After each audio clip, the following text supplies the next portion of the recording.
அஸ்ஸலாமு அலைக்கும். எல்லாரும் எப்படி இருக்கிறீங்க? இன்றைக்கி லஞ்சுக்கு பார்த்தீங்கன்னா இறால் பிரியாணி தான் ரெடி பண்ணிகிட்ருக்கேன்.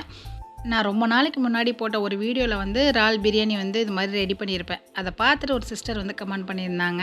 நான் என்ன பண்ணுவேன்னா, வெங்காயம் தக்காளிலேயே இறாலையும் சேர்த்து வதக்கி விட்டுருவேன். அந்த சிஸ்டர் என்ன சொன்னாங்கன்னா, தனியாக மசாலா கொடுத்து பொரித்து சேர்த்து பாருங்கள், இன்னும் டேஸ்ட்டாக இருக்கும்னாங்க. அவங்க சொன்னது மாதிரியே ஒரு நாள் இறால் பிரியாணி ட்ரை பண்ணி பார்த்தேன். நிஜமாவே சூப்பராக இருந்துச்சுங்க.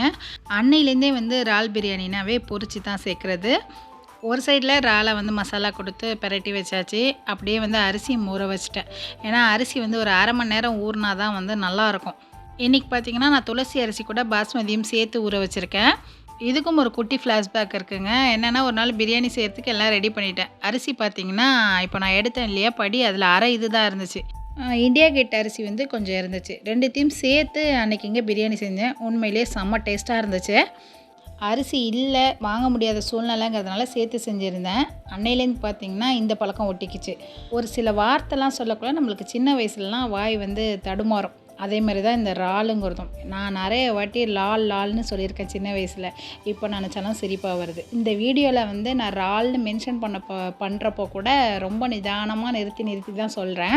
நம்மளை கிண்டலும் பண்ணியிருப்பாங்க. இப்போது என் பொண்ணு சமயத்தில் ஏதாவது ஒரு வார்த்தை சொல்லக்குள்ள இது மாதிரி தான் டக்குன்னு வாய் தடுமாறி ஏதாவது சொல்லிடுவா. அவள் சொல்லிட்டு போயிடுவா. அந்த சின்ன விஷயத்தில் கூட எனக்கு தோணும், நம்மளை மாதிரியே இருக்காளன்னு. அவசரமாக பேசுகிறப்போ வார்த்தைகள் தடுமாறுறது இயல்பு தான். ஆனால் அதுவே சில சமயம் காமெடியாகிடும். அதுவே ஒரு சபையிலலாம் பேசிட்டோன்னா சொல்லவே வேணாம். பேசிக்கிட்டே பார்த்திங்கன்னா பிரியாணியோட 3/4 வேலையை முடிச்சாச்சு. தண்ணி நல்லா கொதி வந்ததுக்கப்புறமா அரிசி சேர்த்துட்டேன். அடுப்பை ஆஃப் பண்ணிவிட்டு அப்படியே ரைஸ் குக்கரில் தூக்கி வச்சிட வேண்டியதான். அடுத்தடுத்து அடுப்பில் வேலை இருக்குங்கிறதுனால தான் இன்றைக்கி ரைஸ் குக்கரில் பிரியாணி செஞ்சது. பிரியாணி ரைஸ் குக்கரில் ரெடி ஆகிறதுக்குள்ளேயே இங்கே அடுப்பில் ரவா கேசரியும் முட்டையும் ரெடி பண்ணி வச்சுட்டேன்.